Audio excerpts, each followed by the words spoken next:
తెలుసుకోకూడని సత్యం అనే చందమామ కథలోని బేతాళ కథ చెప్పుకుందాం.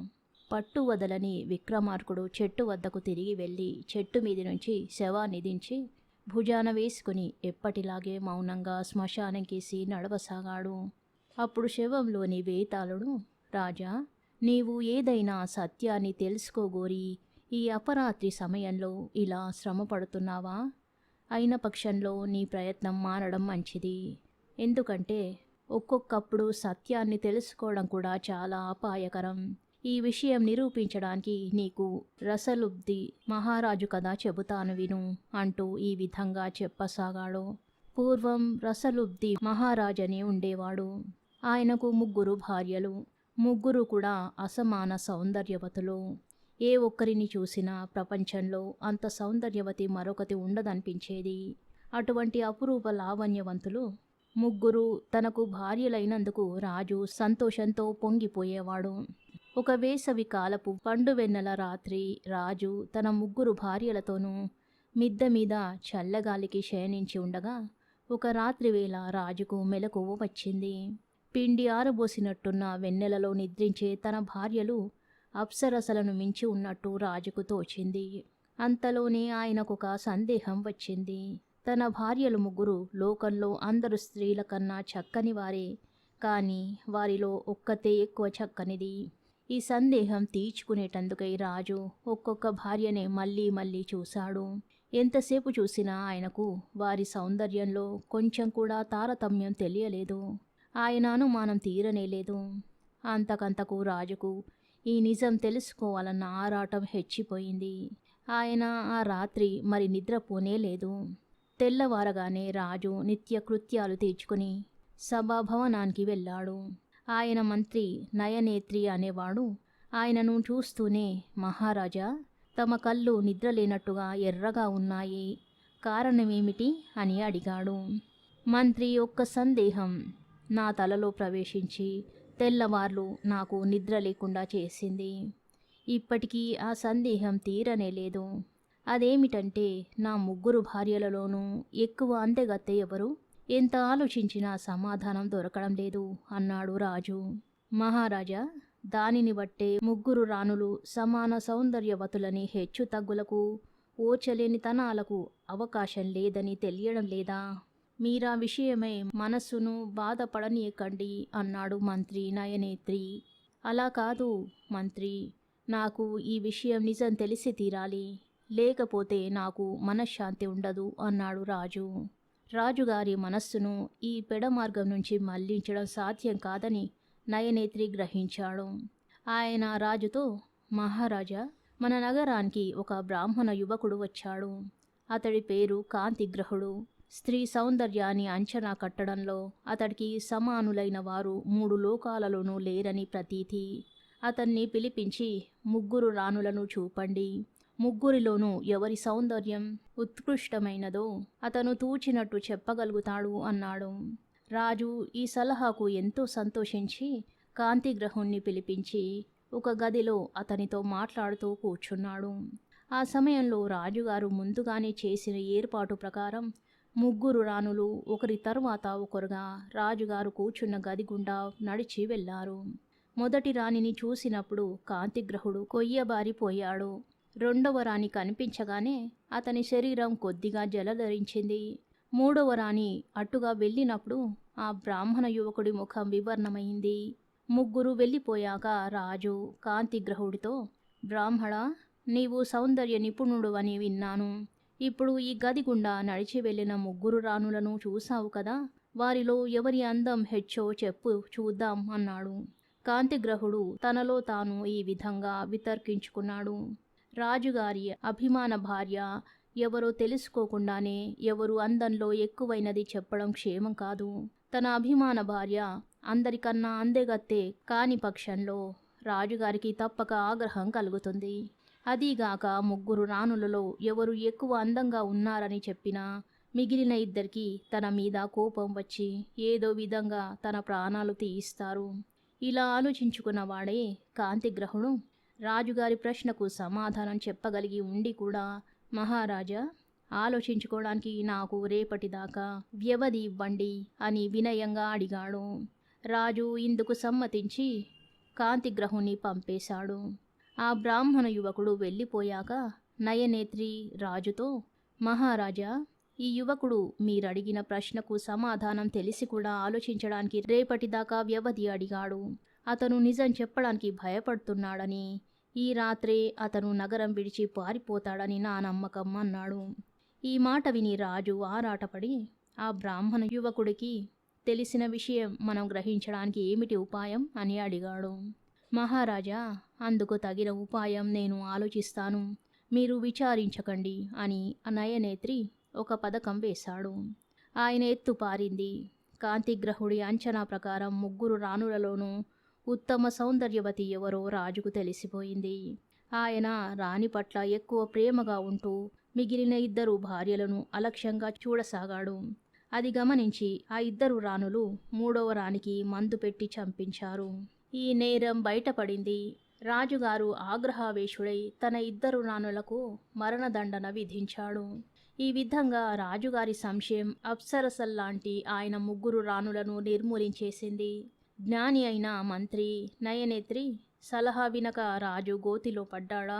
బేతాళుడి కథ చెప్పి, రాజా, కాంతిగ్రహుడికి తెలిసిన సత్యాన్ని బయటపెట్టడానికి నయనేత్రి ఏమి ఉపాయం చేసి ఉంటాడు? అది సాధ్యమయ్యే పనా? నయనేత్రి వేసిన పథకం ఎలాంటిదై ఉంటుంది? ఈ సందేహానికి సమాధానం తెలిసి కూడా చెప్పకపోయావు, నీ తల పగిలిపోతుంది అన్నాడు. దానికి విక్రమార్కుడు, నయనేత్రి కాంతిగ్రహుడి మనోభావం తెలుసుకోవడం ఏమీ కష్టం కాదు. ఆ యువకుడు సౌందర్య నిపుణుడు. రాజు భార్యలు అపురూప సౌందర్యవతులు. వారు రాసినట్టుగా 3 ప్రేమలేఖలు సృష్టించి 3 అతన్ని ఒకే వేళకు వేరువేరు సంకేత స్థలాలకు రమ్మన్నట్టు ఆహ్వానాలు పంపితే అతను 3 చోట్లకు ఒకే కాలంలో వెళ్ళలేడు గనక తనకు అందరికన్నా ఎక్కువ సౌందర్యవతి అనిపించిన రాణి రమ్మన్నదని చోటుకే వెళ్తాడు. మంత్రి నియమించిన చారులు అతని వెంట రహస్యంగా ఉండి అతను ఎక్కడికి వెళ్ళినది తెలుసుకొని ఆ సంగతి మంత్రికి చెబుతాడు. ఆ ప్రదేశం ఏ రాణి పేర సృష్టించిన లేఖలో ఉండే సంకేత స్థలమో మంత్రికి తెలుసు గనక ఆమె మిగిలిన 2 కంటే సౌందర్యవతి అని తెలిసిపోతుంది అన్నాడు. రాజుకు ఈ విధంగా మౌనభంగం కలగగానే బేతాళుడు శవంతో సహా మాయమై మళ్ళీ చెట్టెక్కాడు. కథ సమాప్తం. అనుకోని వివాహం అనే మరో బేతాళ కథ చెప్పుకుందాం. విసుగు చెందని విక్రమార్కుడు తిరిగి చెట్టు వద్దకు వెళ్ళి శవాన్ని దించి భుజాన వేసుకుని ఎప్పటిలాగే మౌనంగా శ్మశానం కేసి నడవసాగాడు. అప్పుడు శవంలోని బేతాళుడు, రాజా, ఈ అపరాత్రి వేళ మరొకరి కోసం నీవీ విధంగా శ్రమ పడుతున్నావంటే ఇందుకు తగిన కారణం నీ పూర్వజన్మలో ఏదో ఉండే ఉంటుంది. పూర్వజన్మ కారణంగానే కదా సుప్రహరుడనే పల్లెవాడు రాజకుమార్తెను ప్రేమించి అకారణంగా ప్రాణాలు కూడా వదిలాడు. నీకు శ్రమ తెలియకుండా ఉండగలనందుకు ఈ కథ చెబుతాను విను అంటూ ఈ విధంగా చెప్పసాగాడు బేతాళుడు. పూర్వం రాజగృహమనే నగరాన్ని మలయసింహుడనే రాజు పాలిస్తూ ఉండేవాడు. ఆ రాజుకు మాయావతి అని అసాధారణ రూపవతి అయిన కుమార్తె ఉండేది. ఒకనాడు మాయావతి పూల తోటలో విహరిస్తూ ఉండగా సుప్రహరుడనే యువకుడు చూసి మోహించాడు. సుప్రహరుడు కావడానికి అందగాడు యువకుడు, కానీ చేపలు పట్టి జీవించే పల్లెవాడు. తాను అతి తక్కువ తరగతికి చెందిన పల్లెవాణ్ణని, రాజ్యకుమార్తెపై తనకు పుట్టిన మోహం సఫలం కావడం అసంభవమని ఆలోచించకుండా వాడు మాయావతి కోసం మనోవ్యాధి పడిపోసాగాడు. ఈ మనోవ్యాధితో వాడు చేపలు పట్టడానికి వెళ్ళడం మానుకున్నాడు. తిండి తినడం కూడా మానేసి బెంగలో మునిగిపోయాడు. చూసి చూసి తల్లి వాణ్ణి ప్రశ్నించి జరిగిన సంగతి ఉన్నదున్నట్టు తెలుసుకున్నది. అంతా విని ఆమె తన కొడుకుతో, ఈ భాగ్యానికి విచారం దేనికిరా నాయనా, లేచి అన్నం తిను, నీ కోరిక తీరే ఉపాయం నేను చూస్తాను అన్నది. ఈ మాటలకే సుప్రహరుడు దిగులు తీరి లేచి అన్నం తిన్నాడు. తరువాత వాడి తల్లి మంచి మంచి చేపలను తీసుకుని రాజుగారి ఇంటికి పోయి రాజకుమార్తెను చూడవచ్చానని దాసీల చేత కబురు పంపింది. రాజకుమార్తె ఆమెను లోపలికి రానిచ్చింది. పల్లెవాడి తల్లి మాయావతికి తాను తెచ్చిన చేపలు కానుక పెట్టి వెళ్ళిపోయింది. అది మొదలు ఆ మనిషి ప్రతిరోజు రాజకుమార్తెకు మేలు రకం చేపలు తెచ్చి కానుక ఇస్తూ వచ్చింది. ఈ విధంగా కొన్ని రోజులు గడిచాక మాయావతి ఆమెతో, ఏదో కోరిక మనసులో ఉంచుకుని ఓపికగా రోజూ నాకు చేపలు తెచ్చి ఇస్తున్నావు. నీ కోరిక ఏమిటో చెప్పు, కష్టసాధ్యమైనా తీరుస్తాను అన్నది. అభయం ఇస్తే నా కోరిక రహస్యంగా చెబుతాను అన్నది పల్లెవాడి తల్లి. మాయావతి అభయమిచ్చి దగ్గర ఎవరూ లేకుండా అందరినీ పంపేశాక ఆమె రాజకుమార్తెతో, అమ్మా, నా కొడుకు ఒకనాడు నిన్ను పూల తోటలో చూశాట. అది మొదలు వాడు నీ మీది ప్రేమతో పరితపించిపోతున్నాడు. ఒక్కసారి నీవు వాణ్ణి చేత్తో తాకితే తప్ప వాడి ప్రాణాలు నిలిచేటట్టు లేదు అన్నది. ఈ మాటలు విని మాయావతి చాలా సిగ్గుపడింది. కానీ కోరిక తీరుస్తానని మాట ఇచ్చింది గనక, సరే, రాత్రివేళ రహస్యంగా నీ కొడుకును నా మందిరానికి తీసుకురా, అతన్ని తాకి తాపశాంతి చేస్తాను అన్నది. పల్లెవాడి తల్లి పరమానంద భరితురాలై ఇంటికి వెళ్ళి ఆ రాత్రి తన కొడుకును తనకు చాతనైనంత బాగా అలంకరించి రహస్యంగా మాయావతి ఇంటికి చేర్చింది. మాయావతి సుప్రహరుణ్ణి ఒక మంచం మీద పడుకోబెట్టి చల్లని తన చేత్తో వాడి శరీరాన్ని నిమిరింది. ఆ స్పర్శకు వాడు సుఖ సముద్రంలో మునిగిపోయి వెంటనే నిద్రపోయాడు. వాడు నిద్రపోయాడని తెలియగానే మాయావతి తన పడక గదిలోకి వెళ్ళి నిశ్చింతగా నిద్రపోయింది. ఆమె తన శరీరం మీది నుంచి చెయ్యి తీయగానే సుప్రహరుడు నిద్రలేచి చుట్టూ చూశాడు. మాయావతి కనిపించలేదు. తాను ప్రేమించిన మనిషి దొరికినట్టే దొరికి అంతలోనే మాయమయ్యేసరికి గుండె పగిలి వాడు ఆ క్షణంలోనే ప్రాణాలు వదిలాడు. ఈ సంగతి తెలియగానే మాయావతి తన తండ్రికి జరిగిందంతా చెప్పి సుప్రహరుడితో పాటు సహగమనం చేస్తానని చెప్పేసింది. తండ్రి ఎన్నో విధాలా చెప్పి చూశాడు. కానీ ఆమె తన ఉద్దేశాన్ని మార్చుకోలేదు.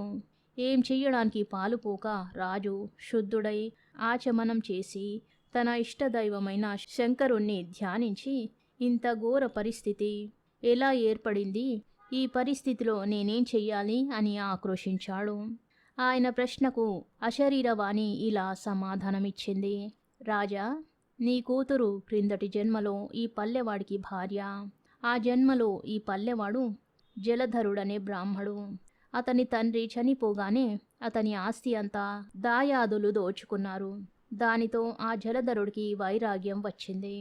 అతను తన భార్యతో సహా గంగా తీరానికి వచ్చి అక్కడ ప్రాయోపవేశం చేసి నిరాహార దీక్ష పట్టాడు. ఆకలితో మలమలలాడే ఆ బ్రాహ్మడికి గంగా తీరాన చేపలు తింటున్న పల్లెవాళ్ళు కనిపించేసరికి మనసు చలించింది. ఆ దోషం చేత అతను ప్రాణాలు పోయాక పల్లెవాళ్ళ మధ్య తిరిగి జన్మ ఎత్తాడు. అతని భార్య మాత్రం పవిత్ర హృదయంతో భర్తతో సహగమనం చేసింది. అందుచేత ఆమె ఈ జన్మలో నీ కుమార్తెగా జన్మించింది. ఇప్పుడు కలిగిన విపత్తు తొలగాలంటే నీ కుమార్తె తన ఆయుర్దాయంలో సగం ఆ పల్లెవాడికిచ్చి అతన్ని పెళ్లాడడానికి ఒప్పుకున్నట్టయితే వాడు బతుకుతాడు. తన కుమార్తె చావకుండా ఉంటే అంతే చాలు అనుకుని రాజు మాయావతితో, అమ్మా, నీవు సహగమనం చేయవలసిన పని లేదు. ఈ పల్లె యువకుణ్ణి పెళ్లాడి నీ ఆయుర్దాయంలో అతడికి సగం ఇవ్వడానికి సిద్ధపడితే అతను బతుకుతాడు అని చెప్పాడు. మాయావతి ఆ విధంగానే చేసి సుప్రహరుణ్ణి బతికించుకొని అతన్ని పెళ్లాడింది. ఆ తరువాత సుప్రహరుడు ఆ దేశానికి రాజై భార్యతో సుఖంగా జీవించాడు. బేతాళుడి కథ చెప్పి, రాజా, నాకొక్క సందేహం. మాయావతి పల్లె యువకుణ్ణి తాకి నిద్రపుచ్చే వరకు ఆమె తాను ఇచ్చిన మాట నిలబెట్టుకోవడానికే ప్రయత్నించింది. అలాంటి మనిషి వాడు పోగానే వాడితో సహగమనం చేయడానికి ఎందుకు ప్రయత్నించింది? వాడి మీద ప్రేమ చేతనా, లేక వాడి చావుకు తానే కారణమనా, లేక పూర్వజన్మలో వాడి భార్య కావడం చేతనా? దీనికి సమాధానం తెలిసి కూడా చెప్పకపోయావు, నీ తల పగిలిపోతుంది అన్నాడు.